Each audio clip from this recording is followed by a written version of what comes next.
Hey there, it's Josh with There's No Business Like, and I want to remind you that the Midwest Arts Expo is coming up in Milwaukee, September 15th through the 18th. Registration is open, but you need to start looking at your inbox if you're a presenter. And looking out for emails, start setting your conference appointments, get your schedule all set, lined up, ready to go. If you're an agent or a self-represented artist, here's your friendly reminder to start sending your emails. Before you send any email, make sure you sort that list, make sure that you're only emailing presenters, and whenever you're emailing presenters, make sure that they are presenters that actually present what you do. It is so easily broken down in the attendee list that gets sent out by Max. They do most of the hard work for you. Just use the sort function within that list and use the different tabs and acknowledgements within that list to find the right pairings for you so that you're not wasting anyone's time and you're not sending emails to people that don't need it. I look forward to seeing you in Milwaukee, September 15th through 18th at Max. Hello and welcome to There's No Business Like, a podcast where friends and industry colleagues explore topics and interview leaders in our industry of professional theatrical touring. Hi, everyone, and welcome back to There's No Business Like. I'm Katie Miller with Michigan Maven Creative Associates, and I am here today with my friends, Kevin Maynard coming at you from Tallahassee with opening nights at Florida State University. Josh Benson rocking it from Marion, Illinois at the Marion Cultural and Civic Center. and my gal pal, Danielle. Hey, it's Danielle Van Hook from the Alden in McLean, Virginia. Where are you, Danielle? You sound like you're in a different room. Well, I guess I am. Technology and microphones just aren't my friend at the current moment in time. Well, friends, welcome back to the show. We are so excited to be back after a little bit of a summer break, and I'm going to be bringing you a great conversation with a friend and colleague of mine from Michigan, Mary Jennings of Grand Rapids Ballet. So Mary and I talk about a move that she did recently. She went from the Rosé Center in the Upper Peninsula of Michigan, literally in the woods, maybe the furthest north you could possibly get in the 48 contiguous United States, to Grand Rapids, Michigan, which is like a big bustling city. So we talk about that a little bit in our conversation. So I wanted to ask you all today, what was one of the most impactful personal, professional, metaphorical, spiritual, or physical moves or changes you've made? I just want to say my favorite thing about this question is that while we're sitting here, you are pointing up at the ceiling to notate the Upper Peninsula as though this group of people who's been your friends for like 3 years, something like as though we wouldn't know literally all the geography of Michigan. All of it. She never busts out the second hand, so we never know. Ooh, that is a good point. Because she's always talking with the other one. So it goes like this, you guys. See? So it actually goes like this. I've never seen that. That just looks like a gang symbol coming from you. And you even put a Band-Aid on the Upper Peninsula. God. I ripped my fingernail, you guys. Don't make fun of my Band-Aid. That's the bridge to get there. It's probably a fridge. We're not even going to talk about peninsulas in this conversation because there's too many. Because if you seek a pleasant peninsula, just look around you in the state of Michigan. Okay, so back to my question. Okay, so I've talked about it before, but ideological and like personally, there was a major change and move that happened for me during the pandemic. Prior to being really good friends with all of y'all, I was a relatively negative person, sarcastic all the time, which that part hasn't really left, but there's not nearly as much of a negative focus on it as there used to be. And I had this shift of focus, shift of value in what I'm putting out there and what I'm putting forward in the world. It honestly came through the mural work. As lots of people were showing up, lots of people were following what we were putting out on social media. And at that point, I said, why would I put anything out on social media that isn't positive in some way, that isn't something that would move something forward in some way, that isn't something that could potentially have a positive impact on someone, even if it's just on me for putting it out there.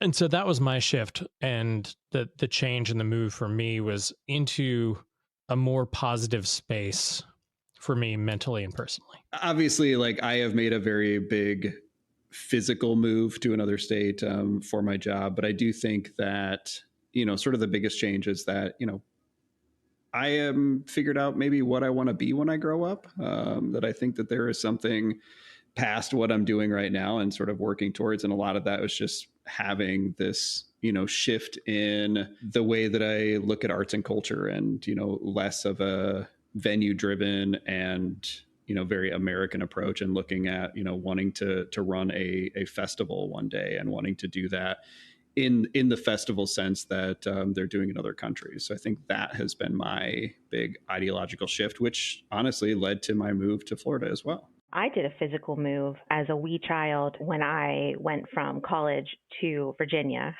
I moved here to work at the Wolf Trap Foundation.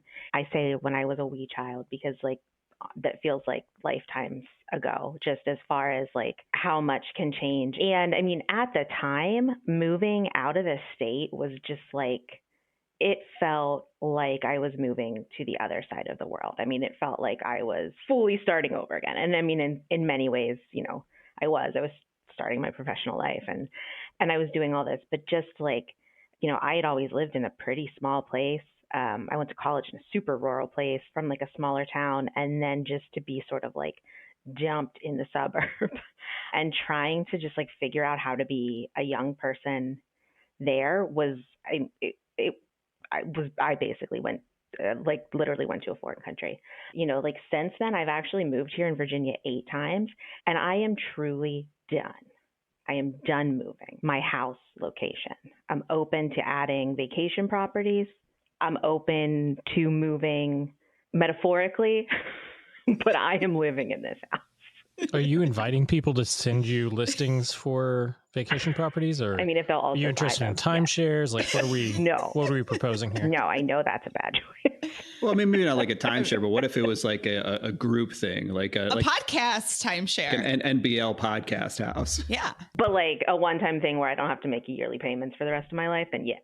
So I will say a physical move, but also a job move for me. So when I left the Playhouse at White Lake and went to Traverse City to work at Interlochen, the geographical move was one thing, going from, sort of the area I'd grown up in and had returned to, and then moving up north to Traverse City, huge. But going from being a literal team of one for 9 or 10 months of the year, running the Playhouse completely by myself, to all of a sudden a staff of 300 plus at Interlochen was a huge shift. I showed up there and started work immediately, because we were in the summer season. And I was like, what do you mean I don't have to clean the restrooms myself before a show?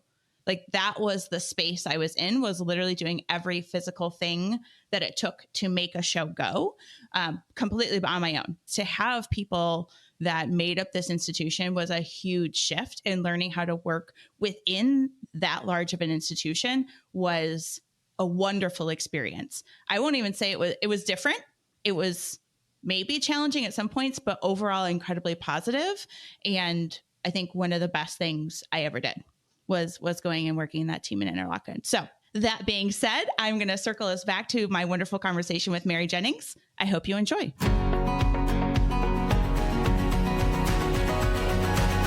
Hi, I'm Mary Jennings, Executive Director for the Grand Rapids Ballet, and I am so excited to be here on No Business Like. Hi, Mary. Welcome to the podcast. It's so good to see you, my friend. Same. We don't work together enough. No, we absolutely do not. But I'm so excited to have a conversation with you today about your career and what you're currently doing at Grand Rapids Ballet. So let's dive in. So first of all, we just want to know a little bit more about you. Where did you get how did you get your start in the arts, and how did it lead you to a career in arts administration? I'm an Aries, and we're going to go way back to the beginning. Well, I mean, I was always a kid who needed an audience and needed to dance. So from a very young age, my grandma was like, get this child in dance lessons. And I always asked for more ballet. I was put in these schools. There's tap and jazz and this, and more ballet. And so trained as a kind of pre-professional ballet dancer through high school, went to college for dance, kind of branched out when I was an undergrad, made my way into arts administration kind of by accident. I think like so many folks listening to this podcast, growing up and training and identifying as a performer, I don't think admin was something I had fully considered. Maybe it was kind of like a consolation prize, right? Like, well, if you can't actually make it on stage. But I was presented with an opportunity after finishing my undergraduate degree to step into an interim directorship at Michigan Tech University's Rose Center for the Performing Arts.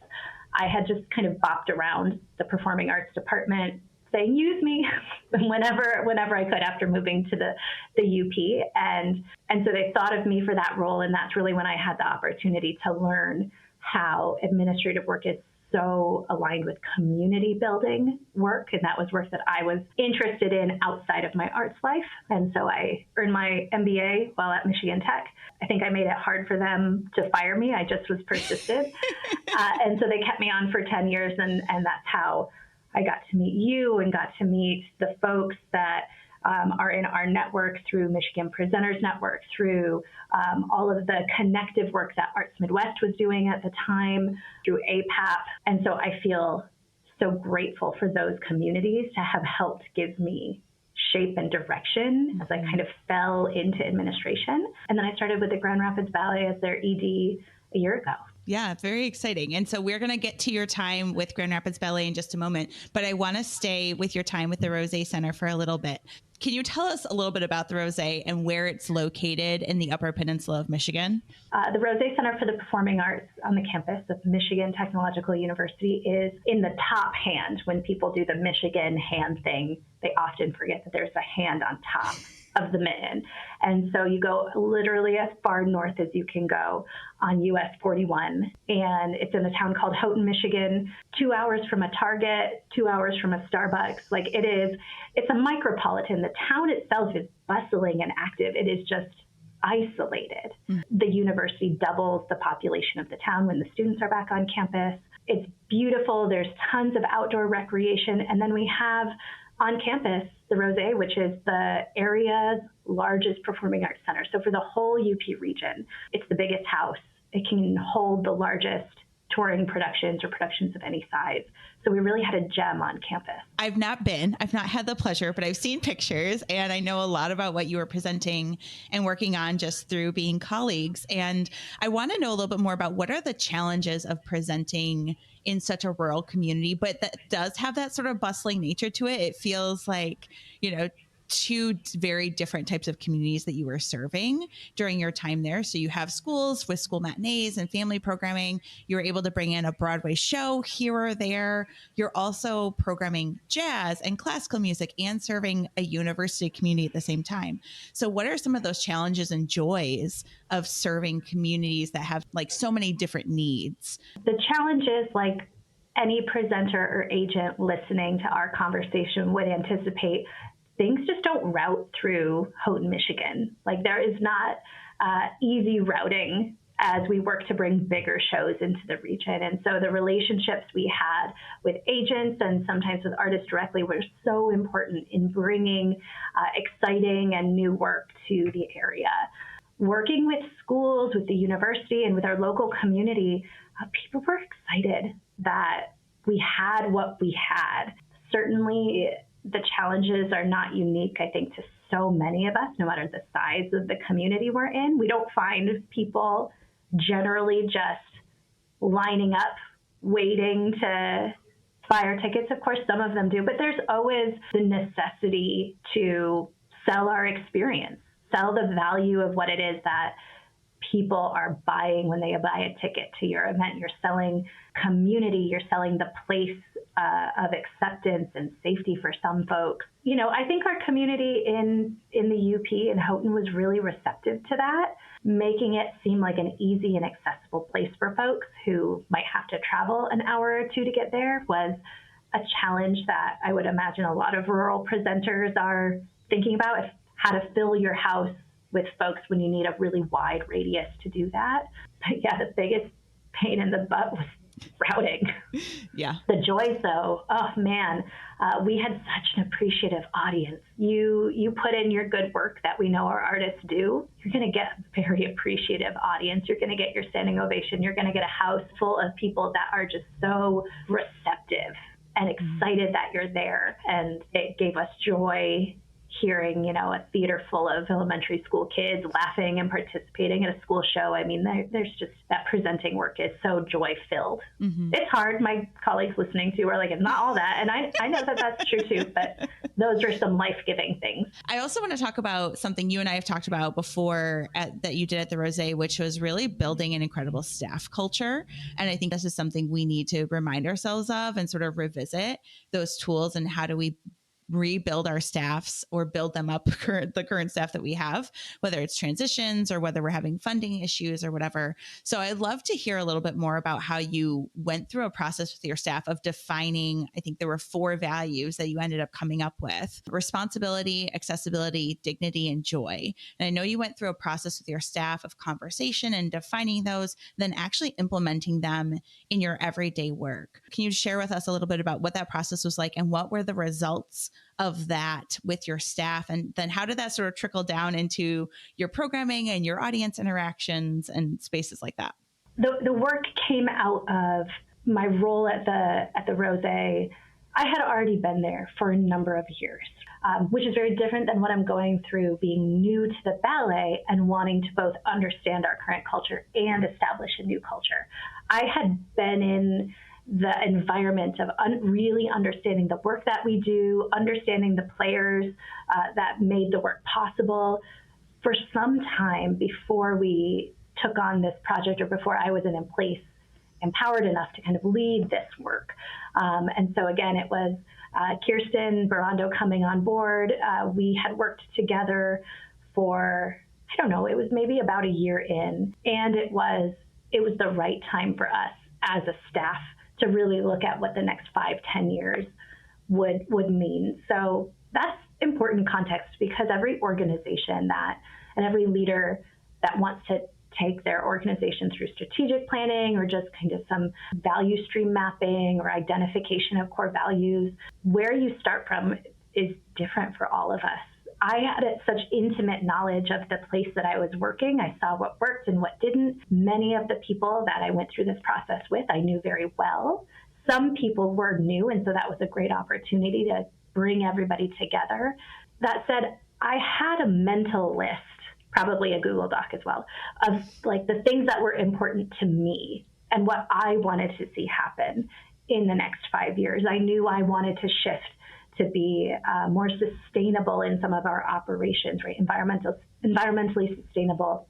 I knew that we needed to have more systematic mechanisms that support access to the arts in our community and making people feel welcome and like they belong when they come.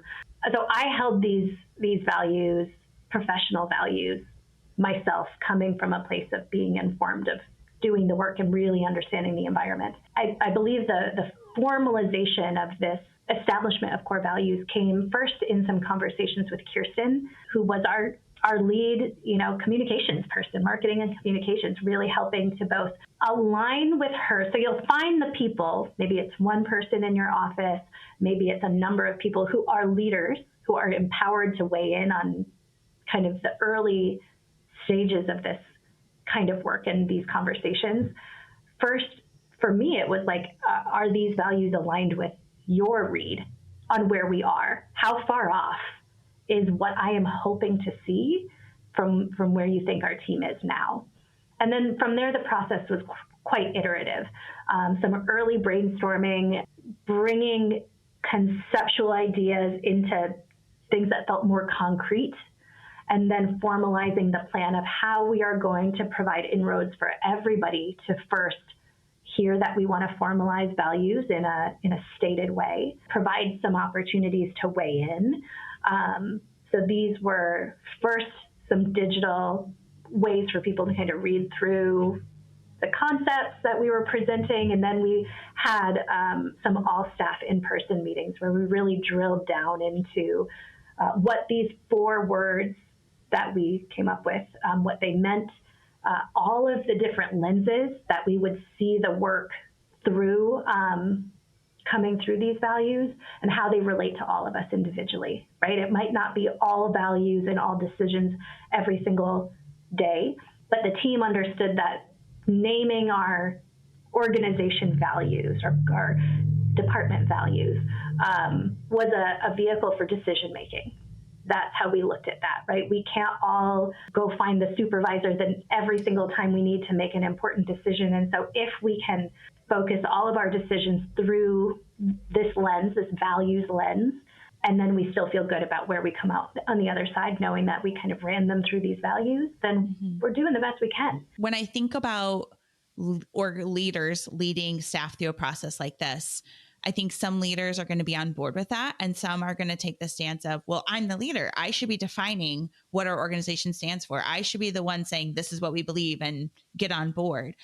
You didn't do that. So what is the value in going through this conversational iterative process with your staff and bringing them along with you every step of the way? How did that inform the final decisions and how those values then showed up on a day-to-day basis? So I would ask folks who are hesitant to let other people into the process, I would ask them, how hard are you trying to make things on your future self? Like, if you want it to be easy today and hard in the future, go ahead and make all the decisions yourself. And then you'll have to do the work of like bringing everyone on board somehow. And it's going to be slow because they won't understand how you got to the place that you're at. Not to say that it's the role of a manager to make sure everybody understands everything always. They won't. For all of us, no matter where you are in an organization, the people around you don't have a full sense of what it is you do because you're the only one who's doing that unique set of things. Mm-hmm. But as a manager, you need to have your thoughts together enough to be able to communicate the why and the what to other people, but then, to really bring them into the process, whether it's establishing a new set of shared values for your organization or it's implementing a new process that is much more tactical.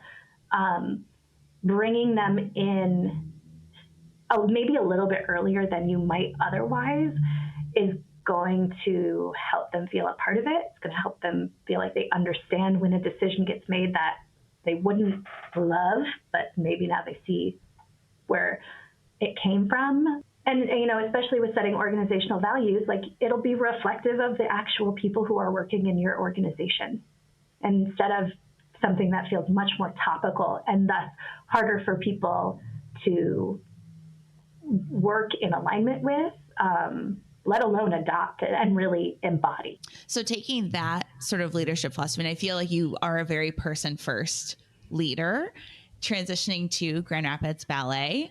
It's been a year now since you left the UP and moved to Grand Rapids. It has. It's been a year since you left the forest of the UP. We were talking about trees before we started recording, and came to a much more metropolitan area. You're working with a producing house instead of a presenting house now, right? Or a producing company versus a presenting company. How has that transition gone for you? And does that leadership style or those values that you held as a leader at the Rosé still work, or have you found that you've had to shift a lot? And before I have you dive into that, give us like the high level, what is Grand Rapids Ballet? How many, dancers, whatever. But I would love to hear about sort of your leadership transition, how that has been for you. The Grand Rapids Ballet is Michigan's oldest, and we would like to say premier classical ballet company, professional classical ballet company. We are a company of 20 full-time dancers. We also have apprentices and trainees, bringing like our dancing company to like 40, 45, depending on the season. We also have a school that educates over 200 students in the academic year and in the summer. We're 52, coming up on 53 years old. So this organization has been around for a long time.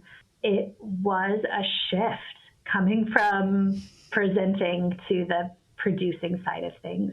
Speaking to establishing team values or setting an organizational culture, like coming in brand new to this 52-year-old organization, and my predecessor had been there for over a decade, like there was so much learning that went into my first 12 months, while I also had to like dive in right away. There was some stuff that like I couldn't sit on it and just kind of wait and see. We had to make some changes.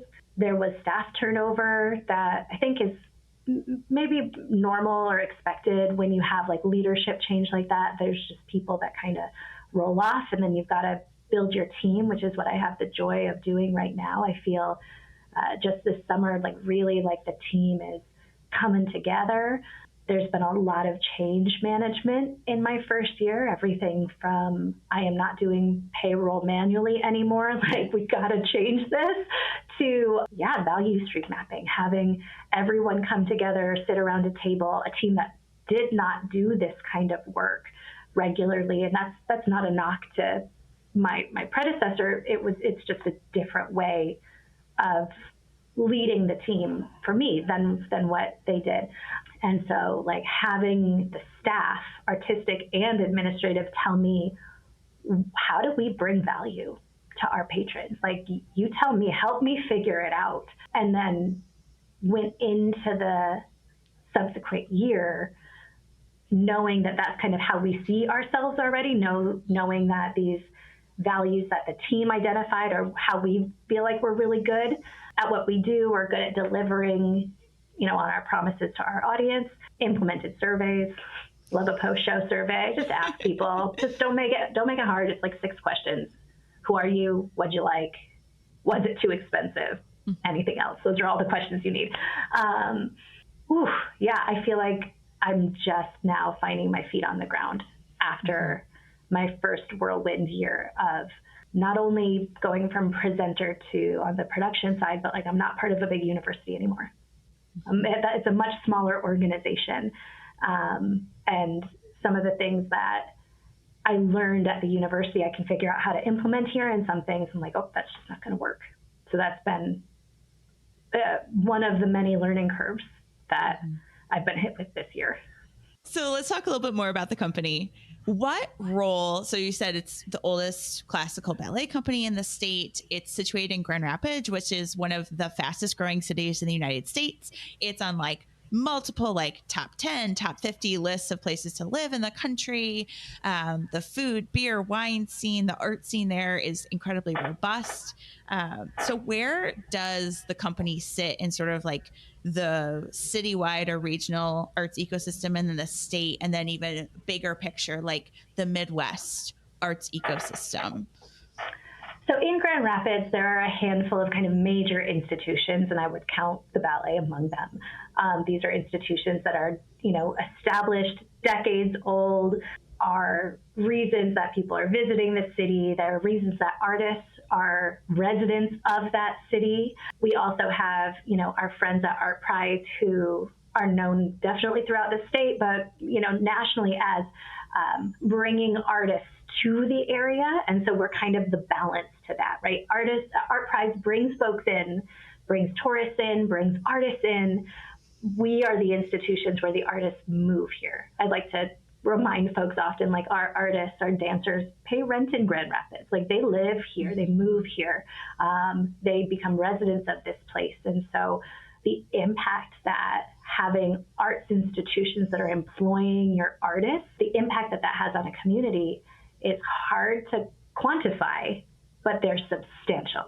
And so we are really fortunate that we get to employ 20 full-time dancers. And it's always surprising to folks that it's not students, or they don't just get hired in for the show. That's something that I really enjoy, is kind of taking care of our artists through the administration side of the business. That's not to say that we don't have a long way to go as arts organizations, producing organizations in general, to pay our artists more equitably. But it's something that I think a lot about, and I'm trying to build a business that can support a sustaining, livable wage for our people who give so much.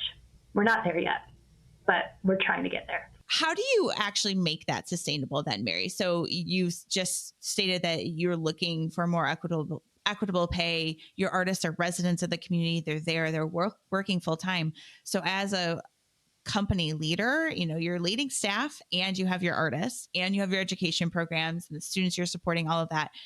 What is the business model? How do you actually work to make that a reality? Knowing that that's a long-term process, right? And you can't do that overnight. What are some of the moves you're making to that end of being able to pay dancers what we know that they're worth at the end of the day? Yes. So listeners, I am accepting your answers to this question as well. My email is maryj@grballet.com. Tell me how I do this. Mark Bamuthi Joseph is such a leader and an artist, and he's someone that I've admired and tried to follow his teachings in this industry for a long time. And that's a long way of saying, years ago, I heard him say that your budget is a moral document. Yes. I've heard him say that too. And it is one of the things that has stuck with me the most in my entire career. And so I start there, right? How do we build in, for me this year, for example, staff is getting a percentage increase of X. How do we make it X plus some more for our dancers? How do we pace them ahead in terms of wage adjustment so that we can catch them up with where we think they should be? Once we've done that, and I'm not talking about 50%, they deserve it, but what is a sustainable, incremental, commitment to demonstrating that we want to move our artists along? I also should back up and say I have an incredible artistic director in James DeFranco, who is responsible for the entire artistic portion of our operation. So that is not me. I am not making those decisions. I'm not building our artist roster. I'm not picking our rep. That's the part of my presenter hat that I've had to put in a little box, and I look at it sometimes and I think, wouldn't that be fun? But no, that's all his role. And so it's not that I'm doing this work alone, but together, we established what we want to see as a percentage increase for our dancers, and then we build our budget around that. And it's not always easy, and it makes you have to have hard conversations about whether your budget can support it. Can you support it this year and next year? What does that look like long term? But yeah, your budget is a moral document. The things that you say are values or priorities to your organization need to look like that in your budget. Mm-hmm.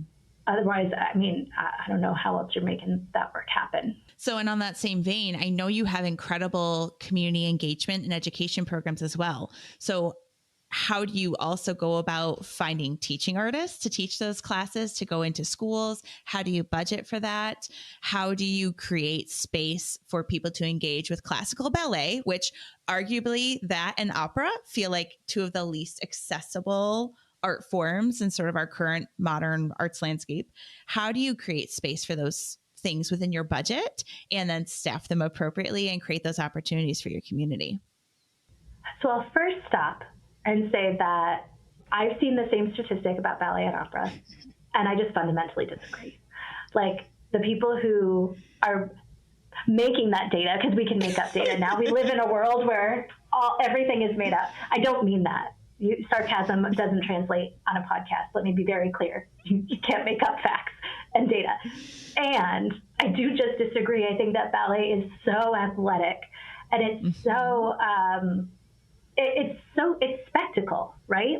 If you're an audience that likes spectacle, gosh, we got to get them to ballet. Now, conceptually, it is difficult to teach people that they want to buy a ballet ticket if they're not already inclined, right? So I'll give you that. But you actually come and watch a show, freaking amazing. And the rest of your question I forgot because I just got so excited to talk about how great ballet is.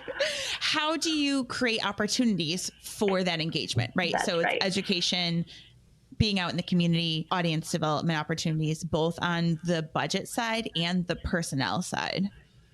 So the budget side, easier, because we just don't do the work if we don't have a sponsor for it. It's for us. We have a sponsor that is committed to outreach work in our community, and we're really lucky that way. Fortunate, I should say, not lucky because we made the work happen. We found the funder for it, but we fund that program very intentionally.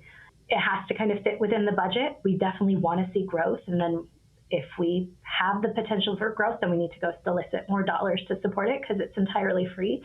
But our dance immersion program at the ballet brings dance education instructors into the Grand Rapids public school system. And we work with elementary schools, grades 1 through 5, and we teach them a blend of ballet and hip hop once a week for 30 minutes at a time for 10 weeks in a row.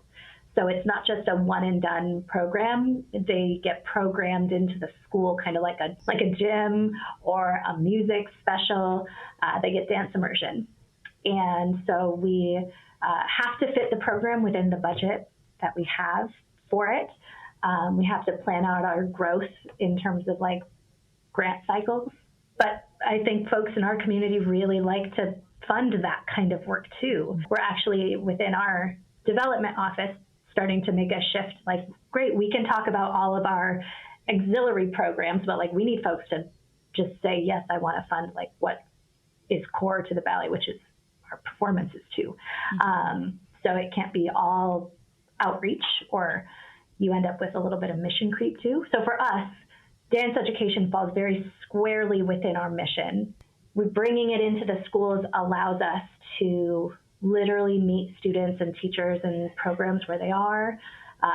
Blending ballet and hip hop shows that both of these art forms are rooted in, focus, discipline, and dedication. And it's a little bit of the hip hop is the carrot that like, okay, well, we got to get through the ballet first. You got to learn the positions, and they say the French, and then we get to do the things that you saw on TikTok. But our instructors are really wonderful. They're so passionate. They are hip hop dancers primarily, but they also have ballet technique, and they work with our school director and artistic director to make sure that the ballet that we're teaching is in line with if kids were to come back into our school, would they be able to kind of integrate into our classrooms if they're into it?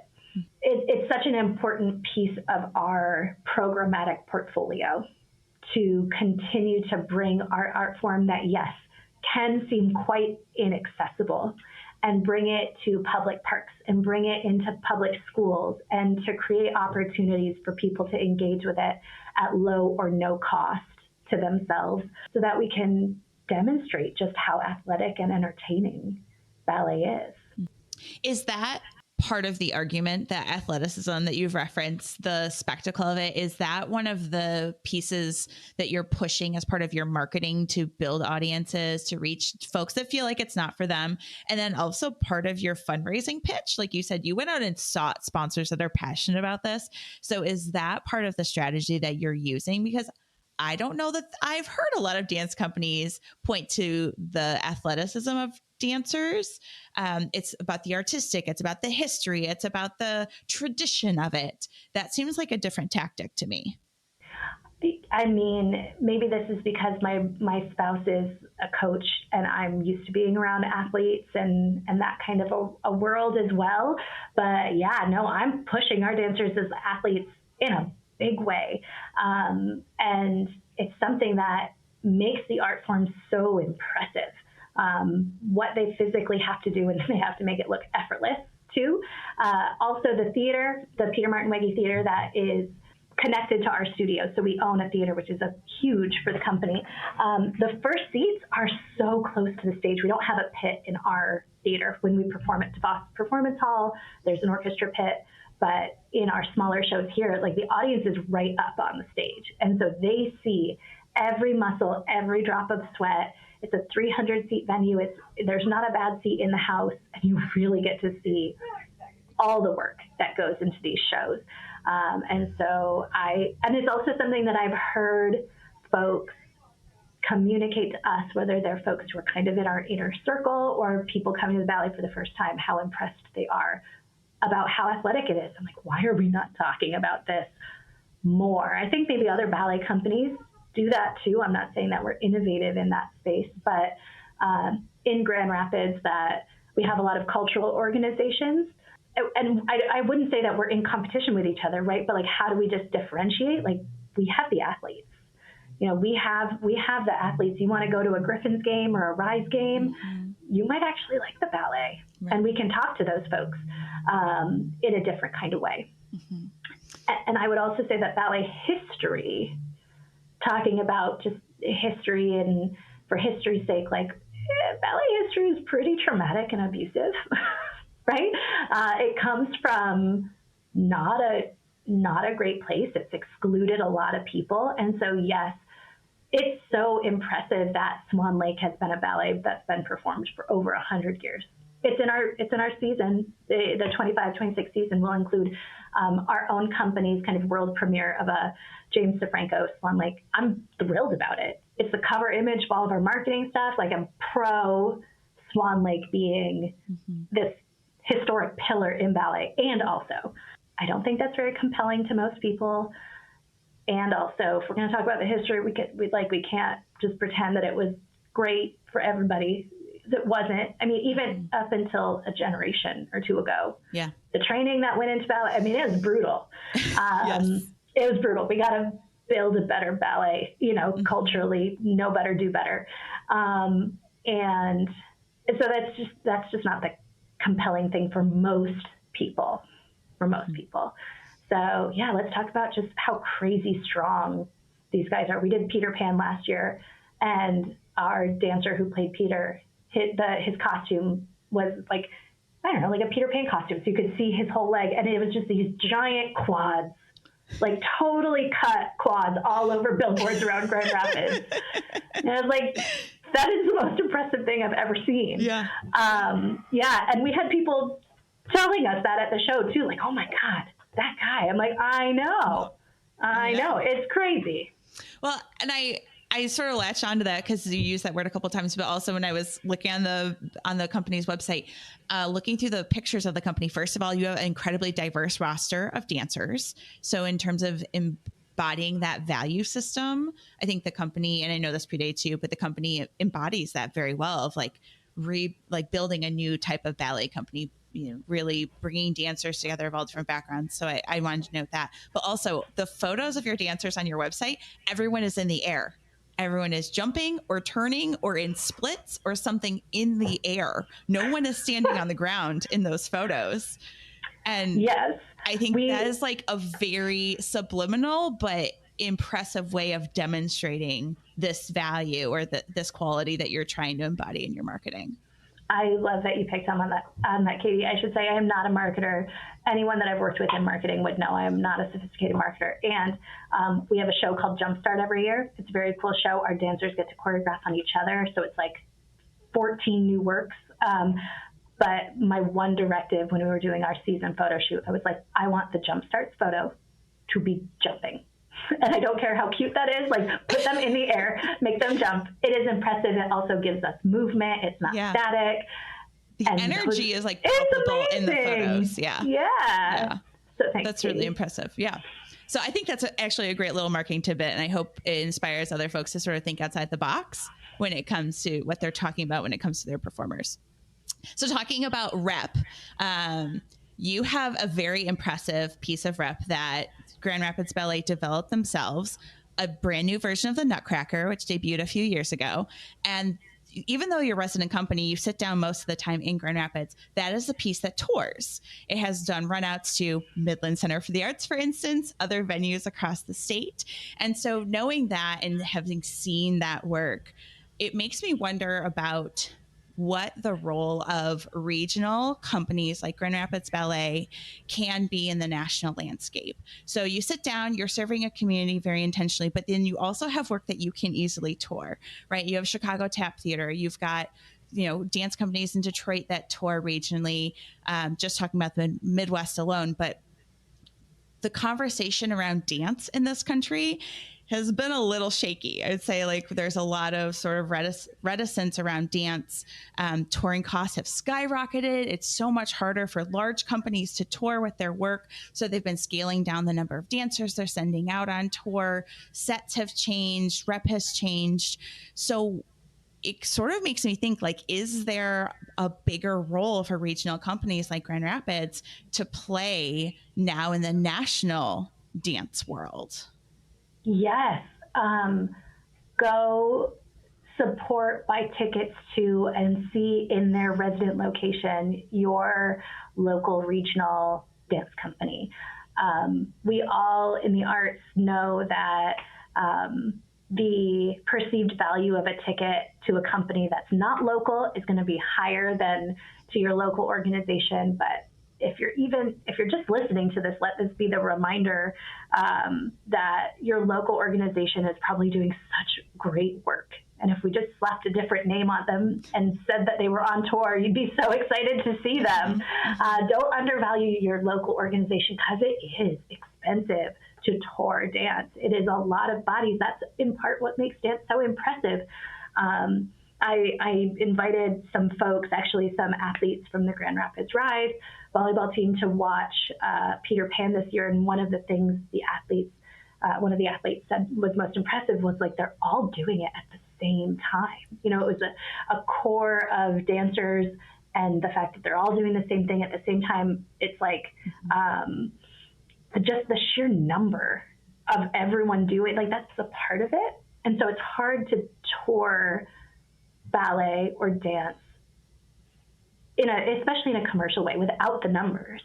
And that's just going to make it that much more expensive. And so, these regional companies that we have are doing really phenomenal work.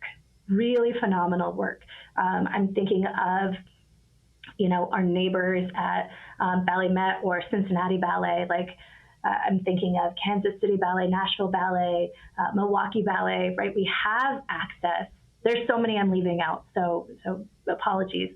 But just within our little orbit, right? So many companies doing incredible work. And these dancers very much could go into more metropolitan or larger areas and markets, and maybe even get bigger salaries for doing it, but cost of living is going to be higher.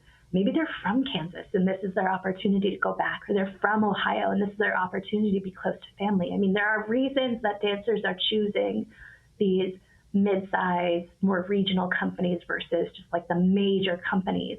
And it's not talent, right? There is such an abundance of incredibly talented artists out there. And so, for whatever that's worth, I don't know how we spin that into marketing, right? We're trying to make our local dancers like celebrities. We're on a crusade. We want to see Yuka, who is our Odette O'Deal, like on the side of a bus just going by. And among other ways that we're trying to just let folks know that these are residents of this city. We talked about this earlier. But the local and regional dance companies are attracting folks from all over. They have to be. There are certainly going to be your home state or your hometown folks that get the chance to come back home and do their work at a professional level. But these are going to be people who have dedicated their life to this art form. We have a number of international dancers. We have dancers from every corner of this nation choosing Grand Rapids. We can tour, and we know the towns that we're touring in, and we can try our very best to be nimble. It doesn't necessarily mean it's less expensive, but your dollars are going to really go so far to sustaining the art that is within a day drive to you. Not to say the larger companies don't need help too, they do, but like if you have a chance to work with your local regional dance company specifically, if that's what we're talking about, like they will benefit and you will benefit because you'll get such incredible quality art on your stage, and you're going to be supporting an organization that is investing right back in their community. Yeah. And I think actually when it's a hometown, I mean, yes, there are impressive names, Martha Graham, for instance, right? When those come to your community, you're like, oh, Martha Graham. However, there's a different level of engagement I think that can be had at a performing arts center when it is from your local community or a town 50 miles away or 100 miles away, right? There's a familiarity. There's that excitement that like, oh, this is my hometown. Like you're saying, trying to turn them into sort of like local celebrities or superstars. I think there's some lessons to be taken from like the sports world. We've talked about that before on the pod, right? Talking about athletes and whatever. I think it's like a different type of engagement for a performing arts center, but also could be really exciting to bring in, some company from Detroit or Grand Rapids to Midland or up to Traverse City, or I don't know, it just feels different. And it feels, like you said, like an investment back in your own community. And I think there's maybe like a slight cost savings because travel budgets are going to be a little bit less. So I think there's like maybe a little bit of a financial perk to that as well. Absolutely. And, if you're working with a local organization, like you might be able to get a little bit more for your money, like ask for more engagement, ask for more outreach, especially if they're within the state. I can speak for Grand Rapids Ballet. If you hire us to come out and tour to your venue and you want us to do master classes, and while we're there, can we add in an outreach show? Like, I want to make an impact on your community too. I wanted to go out and do the master class. I want your students to see us and see the quality of our dancers as teachers. Yeah, sure. Let's get into your school as long as we can fit it in a humane schedule, right? At least speaking for myself, like, yeah, we are willing to work with you to make an impact if you're going to invest in getting us out to your community. All right, Mary. It is time for one of my favorite questions of the podcast. I think you might know what this is. So listeners, if you don't remember, the podcast has a time machine, and I'm going to bring Mary with me, and we're going to go back to, I think, the moment you became executive director at the Rose Center. So you had already been around the department, and then all of a sudden you're an ED at a very young age, might I add. We didn't even touch on that, but you were pretty young when you took on that role. So what do you know now that you wish you had known then? So many things. I know now that I don't have to know everything. I felt at 26, getting the opportunity to be interim director for the Rose Center, that title meant that I needed to have the answer to everything. And I tried really hard for a long time to know how to do everything, to run the cash machine in the box office and, understand all the production lingo and everything in between, right? And so, yeah, I squarely know now that it's not my job to know everything. I can help us find answers. I can empower people to know more than I know about the things that they are experts in. And that's not something to be ashamed of, right? It's just like knowing and accepting my own humanness, that it would be literally impossible to be a leader and have to know how to do all of it. That was a huge area of learning for me. And then a huge weight that got lifted off my shoulders when I realized, I don't have to know how to, sell a ticket out of Ticketmaster. We've got people who know how to do that. Mm-hmm. I have learned how to do that. That's one. Let other people be good at things that you're not good at. It's going to make your whole team better. Mary, thank you so much for taking the time with me today on the podcast. It was such a joy to have you. We actually talked about doing this a year ago and then scheduling. And then I was like, no, I think we're going to give you some time to catch up. And I think this was the perfect moment to have this conversation. So thank you for taking time out of your busy day, my friend. It was so great to spend some time with you. Thank you so much for this opportunity, Kate. Well, Katie, as always, thanks so much for bringing us the absolute best of Michigan. Listening to Mary's story and then the budget as a moral document conversation, we need to be having that more often, seeing how she is living out those values and, saying yes, this is a change we're going to make this year. This is what's right. But then also how is it sustainable? How are we going to be able to make this a part of what we're doing? Because we want to have the best artists, but we also want them to be able to make their home in this community. It doesn't take too long to really see the values that company has. That's equity, right? Whenever you're making a change that will help a group of people, like now, but it's also going to help everybody across the board. I hope that there are more places where that conversation is happening.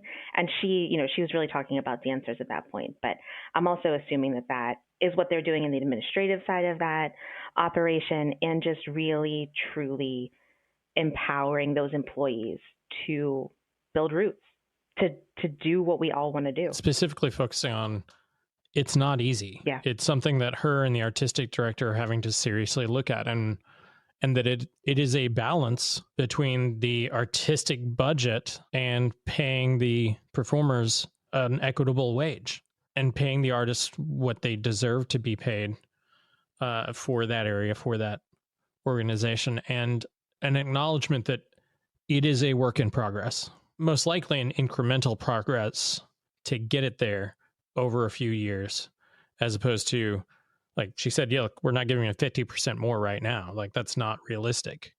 She would love to, but it's not realistic. The acknowledgement that it is hard work and it is an evaluation of budget, and that you're going to have to sacrifice elsewhere in your budget to make that happen. Yeah, I think it's really interesting. It feels like it's been a known problem for many, many years, and we've just been kicking that can down the road. So we're finally a part of a generation of leaders who have to make that decision, and not only have to make that decision, but figure out how to fund that decision, because we've spent so much time putting dollars elsewhere because, artist wages or people's wages in general were not a priority. No, the priority has always been the programming itself. Mm-hmm. But when your dance company is literally the programming, you have to invest in those people. And when they're residents, like in these regional dance companies like Grand Rapids Ballet, when they are the product and they are living in the community, why wouldn't you choose to invest in them? Because they're pawns for profit. That's an alternate view. That's not my view. But I mean, that is essentially, like, from a corporate structure, like, if you're underpaying your artists, then they are pawns for profit and for the artistic aspect, as opposed to paying them as an artist to perform for you. Yeah, I mean, essentially, we've gotten away with it for too long. And it's just compounded that same issue. I mean, look, we're not the only industry having this reckoning right now. Just about every industry is having that problem. I also thought Mary's comment about if they don't have the budget for a piece of programming, they simply don't do it, was really interesting, because how many of our arts organizations go, oh, I don't have quite enough money for this education program. I'm going to cobble it together. I'm going to underpay people. We're going to fudge the curriculum.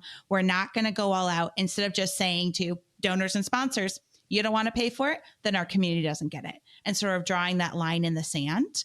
I thought that was really interesting and food for thought in terms of how do we, like, again, budget is moral document. How are we demonstrating value? You don't want to support it, then it doesn't happen. What are the ramifications of that to the community when that programming doesn't happen?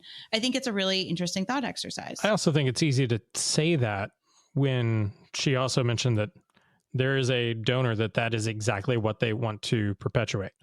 And so it's easy to say that when you're not actually struggling over it and not actually facing it. But I also think the discussion of funders wanting to fund programs sort of rather than the general operating costs is a real concern, because of course, hip hop and ballet in the school is a lot sexier than we want to give people a 2.5%, cost of living raise this year, or like, the cost of literally everything is up right now, and we still need to buy transportation, right? And it just costs more. So give us money for that is like not nearly as fun of a sell or as easy of a sell as, artists in schools. I appreciate, her bringing that up as well, because it's like, it's great that there are funders of these programs, but we've got to be able to build the foundation on all fronts. It can't just all be directed giving. To me, that's a really good thought exercise in, how do we guide philanthropy in a way that makes our overall organization sustainable and not just certain programs?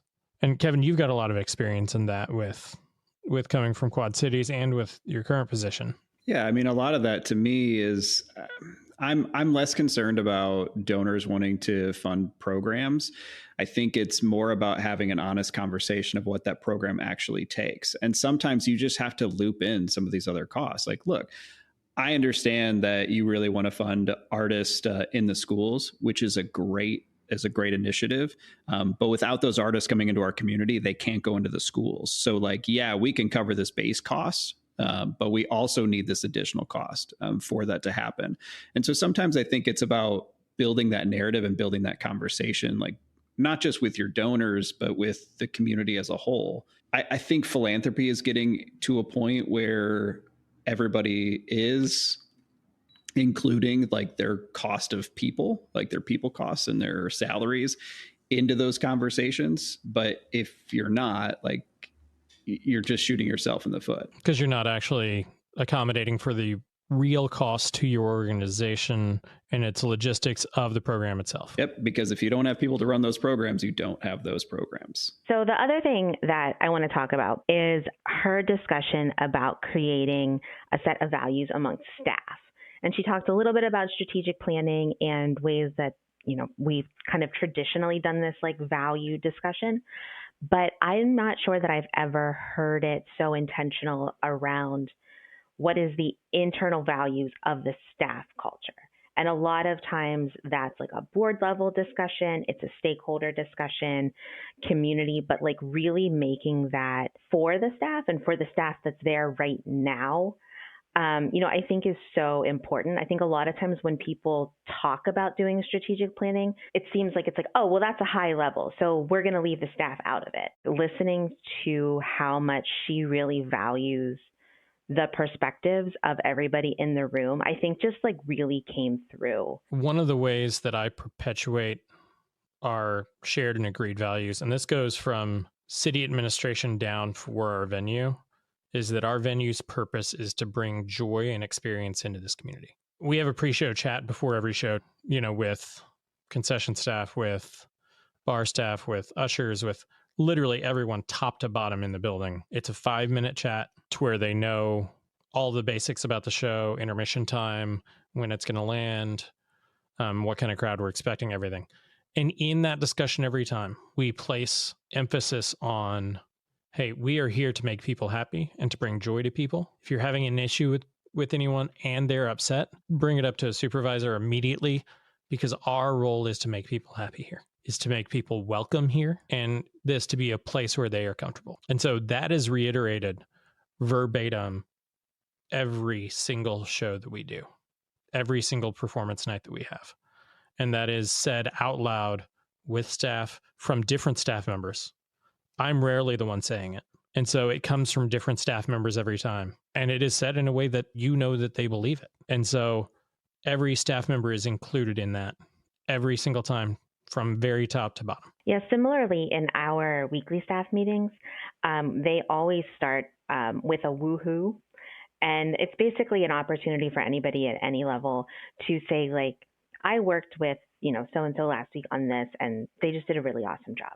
And it's just like a way to start a meeting that reminds us that we're all here and we're all working together and that we see each other, and that, you know, there are different sides of the organization that don't see each other, you know, very often, but, you know, to remind us that we're all kind of working towards the same goal, and to just like have a place where there are shout outs, like where you do get recognized for doing good work. Because, you know, in a lot of instances, like that's just not built into the culture. I think staff buy-in to your organizational values is key, because the staff are the ones that have to embody those values every single day. And Josh, as you're saying, like bring them to the forefront when interacting with patrons, during ticket sales, when you're out in the community. So if you have gone through a process, or you're still working off of organizational values that are 30 years old that don't feel relevant at all to the staff you have today, you're going to have a disconnect, and it's going to be harder for them to make decisions and to embody those values in their day-to-day, you know, interactions, processes, procedures, things like that. So I appreciate Mary sort of walking us through that and giving us some insight there. I think it's incredibly valuable thing for us to remember and sort of revisit as we continue to go through so many changes as an industry. I also appreciate her transparency. You know, she was there 8 or 9 years before they set those values at the last organization, and she doesn't want to wait that long now But at the same time, she's weighing essentially how and when to really formalize that within that organization. I also think it's a great discussion to have around how those values take shape in decision making, and especially when you're making decisions that maybe as a surprise to staff or might not be the decision that the staff want you to make. It's like if you can walk through within your values why you made that choice. Like I think she said, like, we don't necessarily always land on the right answer. We don't necessarily always get it right, but at least we know that we're making the best choice that we can, and we can make the next best choice. And having a much easier time kind of like explaining hard things to people that might not necessarily want to see it if it's really, truly rooted in your values. All right, everyone. Well, thank you so much, Mary, for joining us this week on There's No Business Like. Thank you to my friends here in the studio with me. It's so great to be back with you. And I hope you'll join us next week here on the pod. We'll see you soon. All right, everyone. Thanks for listening to There's No Business Like. Our producers and hosts are Brian Zelmer, Josh Benson, Kevin Maynard, Katie Miller, and me, Danielle Van Hook. Views expressed in this podcast are ours alone and are not reflective of the organizations we are a part of. Keep up with us at nobusinesslike.com. There you'll find links to all of our episodes and socials. If you like this podcast, give us a like, a follow, a review, or our favorite, a 5-star rating. Oh, wait, what was that site? I got it, don't worry. It is nobusinesslike.com. Do I sound out bus-I-ness every time I type it? Yep, sure do. Stay in touch, my friends. They're all peninsulas. It's all peninsulas around here. Okay, so back to my question. What was one of the most impactful personal, professional metaphor? This is going well without Brian. Going so well. My metaphorical move, the best one I've done, is maybe out of this conversation. Yeah, Kevin, have you ever moved for a job? Tell us about it. Never, not once. Never to a Pleasant Peninsula? Yes, I am definitely on a pleasant peninsula in the Panhandle. Do you want to? That's literally Katie's question. Do you want to talk about it? Oh, I don't want to focus on physical moves. I was focusing on metaphorical or theological or Let's go theological. political. Go for it, Okay, so pick one. Well, theological. I mean, at one point I did want to be a pastor, which we know. With puppets. I did puppeteer for Jesus, and then I didn't. And I don't know if that's appropriate for this podcast. Is that your real answer? No. Okay. I'm going to let somebody else go first. Okay. My personal favorite thing of that is your brother's responses to that. Because he that has not left the negative and sarcastic side. but still brings a lot of joy. So he brings a lot of joy to a lot of people. You could argue that you're both doing God's work. So well done. He lays in with some pretty good sarcastic smackdown some of the time. It's pretty great. But yes, if the 5 of us purchased a property together, that wouldn't go poorly in any way. Yeah. I see. I hear Northern Michigan is really beautiful and would be a perfect place. I don't know how to get there. It's never been talked about. I just learned about it. What is happening?